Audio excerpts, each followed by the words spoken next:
VOA news minute के साथ मैं हूं आयशा तंजीम।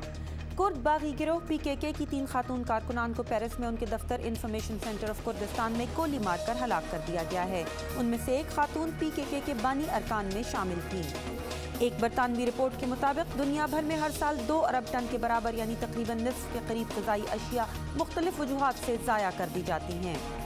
शाम में अगस्त से यरगमाल 48 ईरानी शहरियों को सदर बशार अल असद के खिलाफ लड़ने वाले बागी गिरोह ने रिहा कर दिया है, जिसके बदले सदर बशार अल असद की इंतजामिया की तरफ से 2130 कैदियों को रिहाई दी गई है।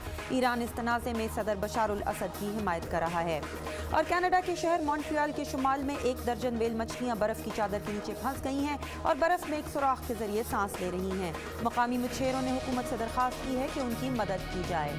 आप देख रहे थे VOA न्यूज़ मिनट। मज़ीद खबरों के लिए देखिए हमारी वेबसाइट urduvoa.com।